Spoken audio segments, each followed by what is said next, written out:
No, don't drink it.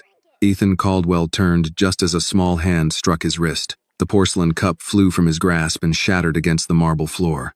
Dark coffee exploding upward in a hot, bitter spray that soaked into his navy suit. He jerked back, instinctively upright, his chair scraping sharply behind him. The burn along his knuckles registered first, then the silence. Harbor Light Cafe, usually humming with Monday morning strategy sessions and polite small talk, froze mid-breath. Steam hissed from the espresso machine. A spoon clinked against a saucer somewhere near the window. In front of Ethan stood a little girl no older than 6.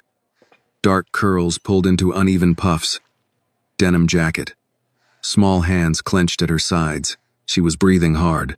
He stared at her in disbelief. "Do you have any idea what you just did?" he asked, his voice controlled but edged.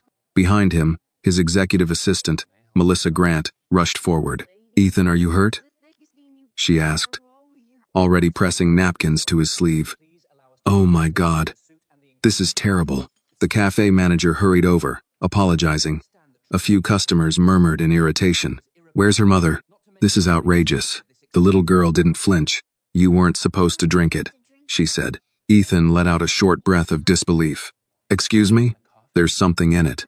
He almost laughed. Children imagined monsters under beds and secrets in shadows. They misunderstood ordinary things and dressed them in drama.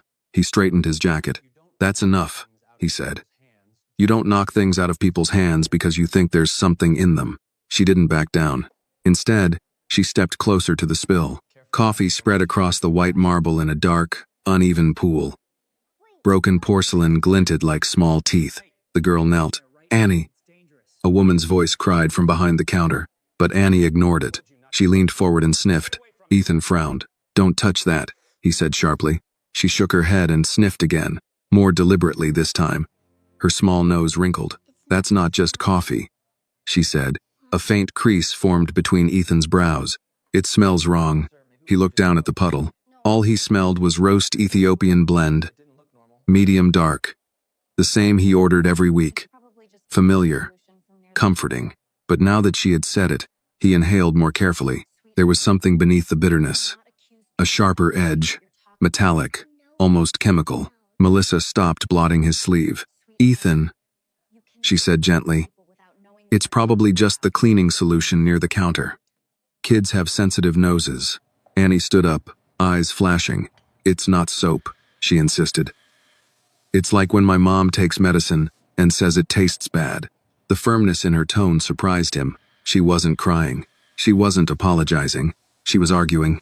"Sweetheart," Melissa said, her voice soft but strained. "You can't accuse people without knowing what you're talking about." Annie's chin lifted. "I know what I smelled." The cafe had grown quiet enough that even the older man by the window had stopped stirring his coffee. Ethan studied the puddle again. He had built his fortune on attention to detail, on noticing the small inconsistencies others dismissed. The girl's certainty unsettled him. "When did you notice this?" he asked. "When you were on the phone," Annie replied. He made it different. Different how? He looked around first. The cafe manager shifted uncomfortably. "That doesn't mean anything," he said quickly. "Perhaps not."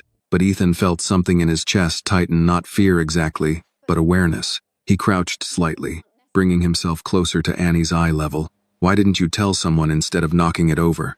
Her answer came without hesitation. "You were about to drink it." Simple, practical, urgent.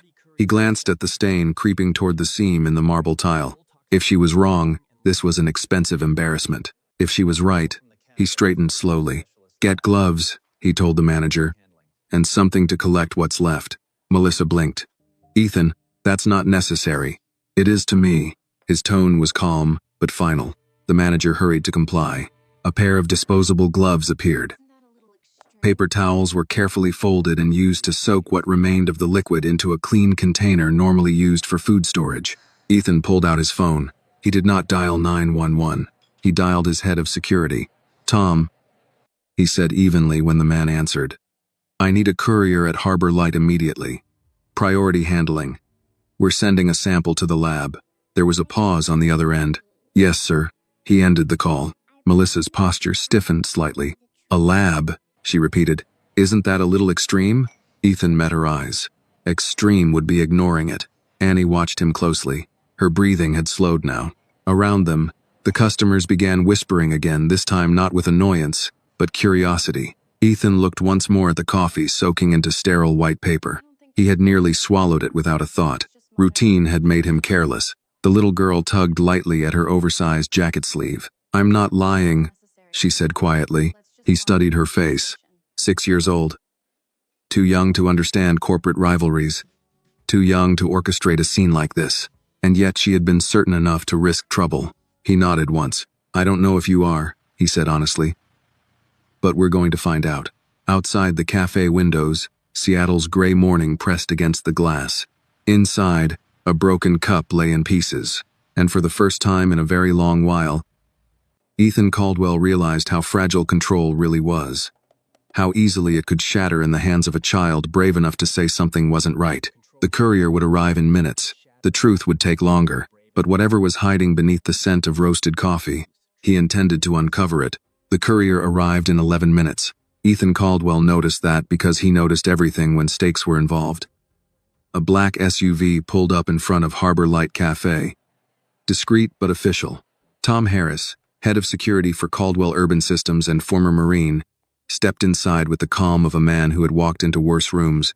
The cafe had not returned to normal. Customers remained seated, some pretending to scroll their phones while openly watching. The manager hovered behind the counter. Annie stood close to her mother now, though her eyes never left the container holding the coffee-soaked paper towels. Tom approached Ethan. "Sir," Ethan gestured toward the sealed container. "Chain of custody, direct to Northwest Toxicology.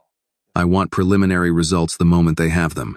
Tom nodded, pulling on gloves before placing the container into a secure transport case. He did not ask questions. That was why Ethan trusted him. As the case snapped shut, Annie's mother stepped forward. "Mr. Caldwell," she said quietly, "I'm Lena Johnson. I'm so sorry about all of this." Ethan looked at her properly for the first time. She wore the cafe apron over a faded long-sleeve shirt. There was flour dust on her sleeve. Her hair was pulled back in a practical knot that had begun to loosen under stress. "You're her mother," he said. "Yes, sir." Her tone carried respect without submission, the kind that came from working long hours and knowing exactly how much she needed her job. "She didn't mean to cause trouble," Lena continued. She's observant." Annie squeezed her mother's hand. "I'm not in trouble," she said, more to herself than anyone else. Ethan studied the child again. "You might have saved me from something," he said carefully. "Or you might have destroyed a perfectly good suit." A flicker of something, almost a smile, touched Annie's mouth, but it vanished quickly. Tom headed toward the door. "I'll call you from the lab," he told Ethan. The cafe door opened and closed. The gray Seattle morning swallowed the SUV. Inside, the air felt heavier. Melissa stood a few feet away, arms folded now, posture tight. Her earlier urgency had settled into something controlled. "This is escalating unnecessarily," she said. "We don't even know if there's anything wrong." Ethan turned to her. "That's precisely why we're testing it." She exhaled sharply. "We have a city council meeting this afternoon. If this leaks, he interrupted calmly. "It will be because someone put something in my coffee." The words hung in the space between them. Lena pulled Annie slightly behind her. "Should we go home?" she asked hesitantly. Ethan considered. If the results came back clean, this would become a story about a disruptive child and an overreaction. If they came back otherwise, he glanced at Annie. "Not yet," he said. "I'd like to review the security footage." The manager stiffened. "Of course." They moved toward the small office behind the counter. It smelled faintly of paper receipts and old espresso grounds. A wall-mounted monitor displayed multiple camera angles of the cafe floor. Ethan stood beside the desk. Melissa remained near the door. Lena and Annie stayed just inside the room, Annie peering curiously at the screens. "Roll back 20 minutes, Ethan instructed. The manager adjusted the controls. Footage flickered. There he was, entering the cafe, taking his usual seat. Melissa sitting opposite him, reviewing files. The barista preparing his drink. Ethan leaned closer. Pause. The screen froze. Kyle, the barista, stood at the espresso machine. His movements appeared routine. He reached for a container beneath the counter. Zoom. The manager complied, though the resolution blurred slightly. Kyle's hand moved quickly, too quickly to identify the object clearly. A small tilt of the wrist, a subtle pour, then a stir. "Play it again," Ethan said. They watched it twice more. From another angle, Melissa was visible at Ethan's table, flipping through documents. She did not approach the counter. Annie tugged at her mother's sleeve. "That's when," she whispered. "When what?" Ethan asked without turning. He looked around first. Ethan watched more carefully. Kyle's eyes flicked toward the entrance, then toward the tables, then down. A behavior so subtle it would be easy to miss, unless you were 6 years old and had nothing else to do but watch. Ethan felt a slow tightening in his chest. Melissa crossed her arms. "That doesn't prove anything." He could have been adding cinnamon. "Cinnamon isn't kept under the counter," Annie said softly. The adults turned toward her. "How do you know that?" Melissa asked, perhaps more sharply than intended. Annie shrugged. "I sit there a lot." The simplicity of it disarmed the room. Lena cleared her throat. "She waits for me during my shift. I don't always have someone to watch her."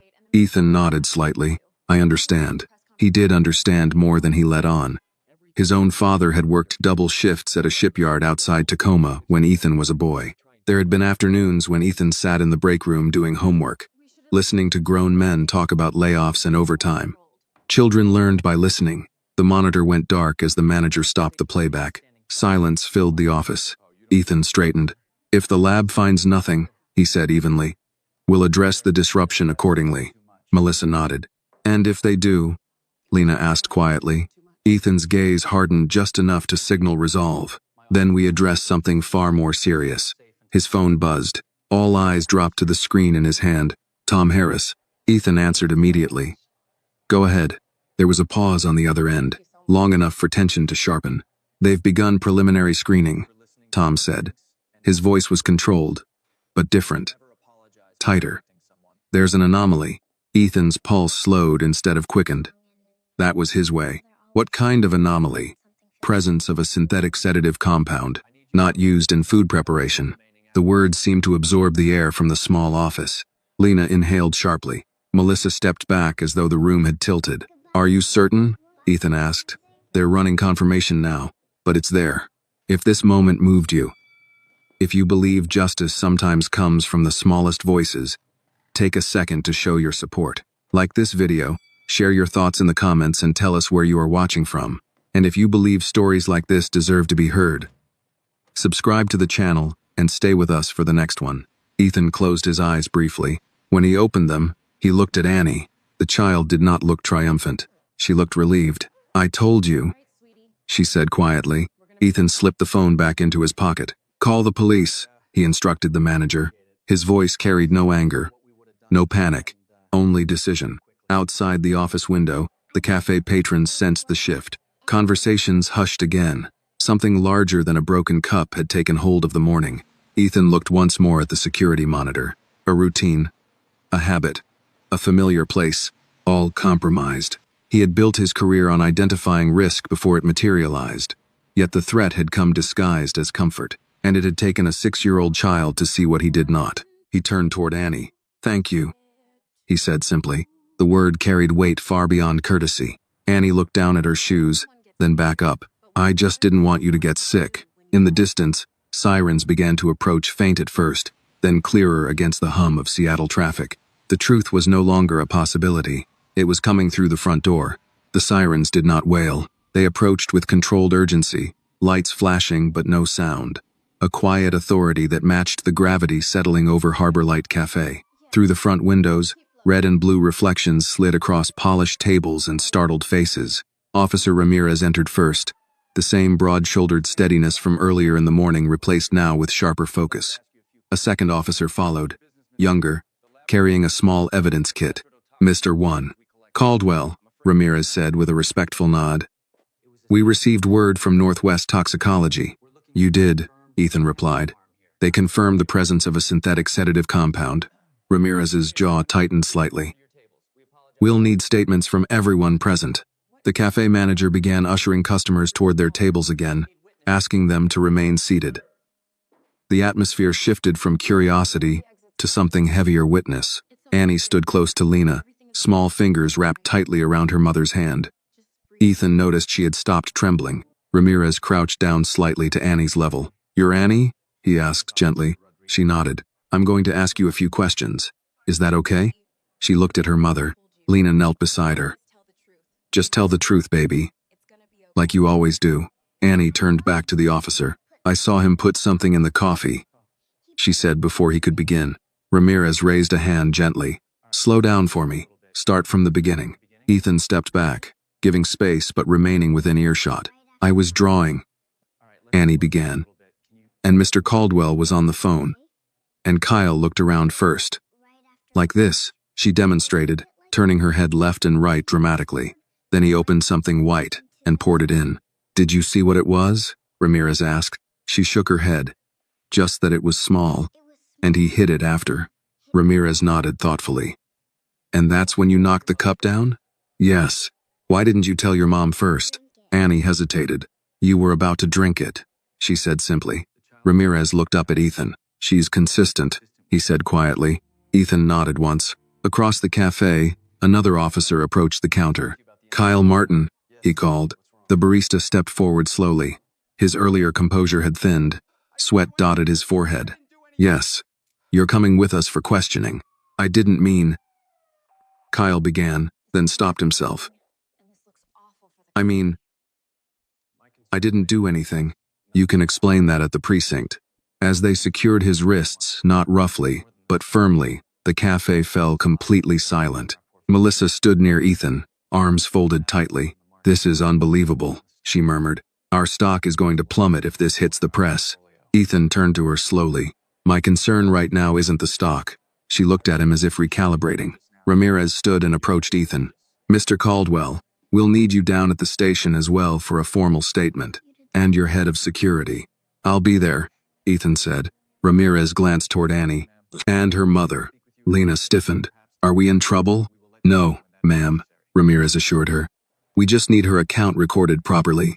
Lena nodded, though worry lingered in her expression.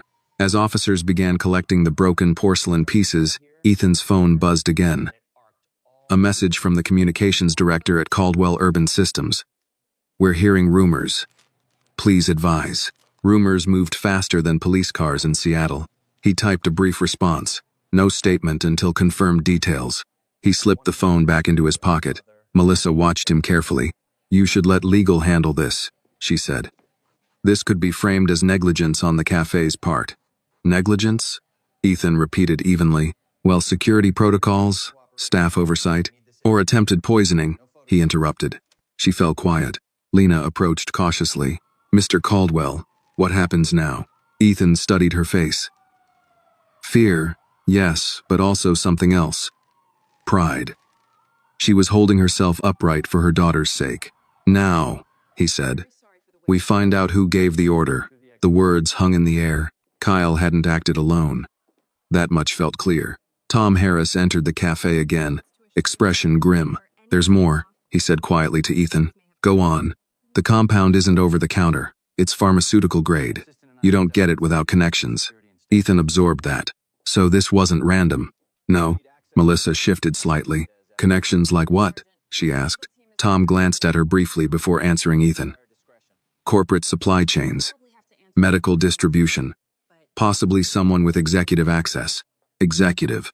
The word lingered. Ethan's gaze drifted across the cafe, the tables, the counter. The familiar routine fractured beyond repair. He thought of the Rainier Valley vote scheduled for the following afternoon. A decision that would determine control over 3 blocks of redevelopment land worth hundreds of millions. He had opposed accelerating the acquisition timeline. Several members of the executive team had disagreed, including— His phone buzzed again. This time, it was Victor Lang, Chief Operating Officer. "Call me immediately." Ethan did not respond. Instead, he looked at Annie. She had picked up one of her fallen crayons and was turning it between her fingers absent-mindedly, as if the morning's events were already settling into memory. He crouched slightly. "You did a brave thing today," he told her. She looked up at him. "I just smelled something wrong." He gave a faint nod. "Sometimes that's all it takes." Ramirez approached again. "We're ready when you are." Ethan straightened. He glanced once more at the shattered remnants of his routine, the table where he sat every Monday, the cup he never questioned, the assistant who stood too quiet now. Control, he thought, was an illusion built on predictability. And predictability had just been broken by a child with better instincts than an entire boardroom. He reached for his jacket despite the coffee stains and squared his shoulders. "Let's go," he said. As they moved toward the door, Melissa stepped beside him. "Ethan," she said softly, "you don't actually believe someone inside the company would try to harm you." He paused. For the first time since the cup shattered, he met her eyes without distraction. "I believe," he said calmly, "that power makes people bold." Then he walked out into the gray Seattle morning, police lights reflecting off glass towers he had helped build. Behind him, Annie stood on her toes to watch through the window. The world had shifted, and someone, somewhere, had just realized their plan had failed. Chapter 4. The Man in the Glass Office. The Seattle Police Department headquarters rose in cold gray stone, a building designed to project steadiness. Inside, fluorescent lights hummed faintly above polished floors, worn by decades of footsteps. Criminals, victims, witnesses, and occasionally men like Ethan Caldwell. Ethan sat in interview room 3. No handcuffs, no accusation, just a metal table, 2 chairs, and a camera in the corner. Across from him sat Detective Laura Morrison, mid-50s, sharp-eyed, silver streak threading through dark hair pulled back in a no-nonsense knot. She had the posture of someone who had spent 30 years watching powerful men try to shape narratives. She clicked her pen once. "Mr. Caldwell, for the record, please state your full name." "Ethan James Caldwell." "Occupation." "Founder and CEO of Caldwell Urban Systems." She nodded. "You understand you're not under suspicion at this time?" "I do." Her gaze did not waver. "Walk me through your morning." He did. Calmly. Precisely. The call. The coffee. Annie's intervention. The security footage. The lab confirmation. Morrison listened without interrupting, only jotting notes when necessary. "Do you have enemies?" she asked finally. A faint breath left Ethan's nose. "Define enemies." "Anyone who benefits from you being hospitalized tomorrow." That narrowed the field. "There's a zoning vote scheduled at 2 p.m., Ethan said. "Rainier Valley redevelopment. High stakes. Opposition. Community groups concerned about displacement. And internally." He paused. "Internally?" Morrison prompted. "Disagreements about acquisition speed and financing structure." She leaned back slightly. "Names." Ethan considered the weight of that. "Victor Lang, Chief Operating Officer." Morrison's pen stilled. "Why him?" "He's advocated for more aggressive expansion. I've slowed certain projects recently. Would he gain control if you were incapacitated?" "Yes, temporarily." She nodded once. "Temporary control can move permanent money." Across the hall, in a smaller room furnished with softer chairs, Annie sat swinging her legs gently above the floor. Lena sat beside her, hands folded tightly in her lap. Officer Ramirez conducted the child interview carefully. "You're doing great," he told Annie. "Just tell me exactly what you remember." Annie nodded. "I was coloring a picture of the Space Needle," she said. Mr. Caldwell was talking loud on his phone. The coffee man looked around. Then he poured something in. "Did you see anyone else near him?" She frowned slightly, thinking. He looked at the lady in the gray suit. Ramirez's brow lifted. "Which lady?" Annie pointed vaguely in the direction of where Melissa had stood earlier. She was watching him. Ramirez exchanged a subtle glance with the officer taking notes. Back in interview room 3, Morrison folded her hands. "Your assistant," she said. "Melissa Grant. How long has she worked for you?" 5 years. "Trustworthy?" "Yes." The answer came quickly. Too quickly, Morrison noticed. "You hesitated earlier before mentioning internal disagreement," she said calmly. "You didn't hesitate when I asked about her. She handles my calendar, my communications. She has access to everything. And I've never had reason to doubt her." Morrison held his gaze. "Until today?" Ethan's jaw tightened slightly. "I don't make accusations without proof." "Good," Morrison said. "Because proof is what we're working on." A knock sounded on the door. An officer stepped in. "Detective, we finished preliminary interrogation with Kyle Martin." Morrison stood. "And?" "He's nervous. Claims he was paid to add something harmless. 50,000 wired to a Shell account." "Who wired it?" "Still tracing." Morrison glanced at Ethan. "Did he name anyone?" "Not directly. But he mentioned a corporate contact who told him Mr. Caldwell wouldn't be seriously harmed." Just out of the way. And the words echoed colder than expected. Out of the way. Ethan felt something shift inside his chest, not fear, not yet, but recognition. He had said that phrase himself once, years ago, during a hostile takeover. Get him out of the way. Power had its own vocabulary. Morrison turned back to Ethan. We'll be interviewing your assistant next. At that exact moment, in the lobby, Melissa Grant stood near the vending machines, phone pressed to her ear. They're asking about Victor, she whispered sharply. This is getting out of control. A pause. No, he hasn't said anything definitive. Another pause. I told you this was risky. She lowered her voice further. If they trace the transfer, the call ended abruptly. She turned and found Tom Harris standing 10 feet away, arms folded. Everything all right, Miss Grant? He asked evenly. Her expression reset instantly. Of course, just managing damage control. Tom gave a small nod. Detective Morrison would like a word. Back in the interview room, Ethan remained seated alone for several minutes. Silence pressed against the walls. For the first time that morning, he allowed himself to sit inside a single, unguarded thought. Someone tried to remove me, not just harm. Remove. He thought of Annie's small hand knocking the cup away. Of the strange smell she described. Of the way Melissa had tried to minimize. Trust, he realized, was not shattered loudly. It cracked in quiet moments. The door opened again. Morrison returned. We're executing a warrant to examine financial communications within your executive team, she said plainly. If someone inside your organization orchestrated this, we'll find it. Ethan nodded. I'll cooperate fully. She studied him. You don't seem surprised. I built an empire in real estate, he said. You don't do that without learning how close ambition sits to betrayal. Across the hall, Annie yawned softly. Lena brushed a hand over her daughter's hair. Are we going home soon? Annie asked. Yes, baby, Lena whispered, but neither of them knew yet how much their lives had just shifted. Back in interview room 3, Morrison leaned forward slightly. One more question, Mr. Caldwell. He met her eyes. If this leads where it appears to be leading, are you prepared for what it will cost you? Ethan did not answer immediately. Through the small window behind her, he could see Seattle's skyline rising beyond the precinct glass towers reflecting afternoon light. He had built half of them. Power was something he understood. Loss was something he had learned to avoid. But exposure? Exposure stripped away illusion.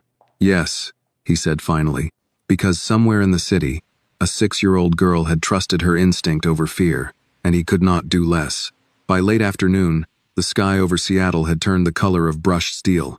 Ethan Caldwell stood alone in his glass-walled office on the 42nd floor of Caldwell Urban Systems headquarters, looking down at a city that suddenly felt less stable than it had that morning. Inside the conference room behind him, Victor Lang was speaking in low, controlled tones to 2 board members. Ethan could see their reflections in the glass-tight mouths, crossed arms, the posture of people who sensed volatility.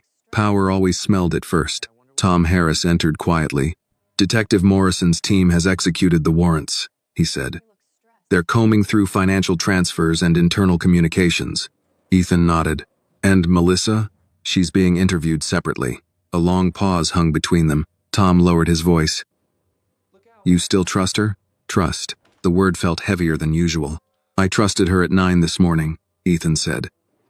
That feels like another lifetime. Tom didn't reply. He had been with Ethan since the early days, back when Caldwell Urban Systems had operated out of a rented office above a hardware store. Tom had watched Ethan negotiate with bankers who saw him as reckless, with city officials who dismissed him as ambitious but naive. Ambition had aged them both. Now the threat was not external competition. It was internal rot. Ethan turned from the window. Set up a full executive meeting for tomorrow morning. I want everyone present. Tom hesitated. That could escalate things. It already is. Across town, in a modest 2-bedroom apartment above a laundromat in Capitol Hill, Lena sat at the small kitchen table while Annie colored quietly beside her. The hum of dryers below vibrated faintly through the floor. You were very brave today, Lena said softly. Annie shrugged, still focused on her crayons. It smelled funny. Still, Lena pressed gently. That was a big thing you did. Annie looked up, brown eyes steady. Mommy, why did that lady look mad when I said it was the assistant? Lena froze. What lady? The one in the gray suit. She looked at me like I did something bad.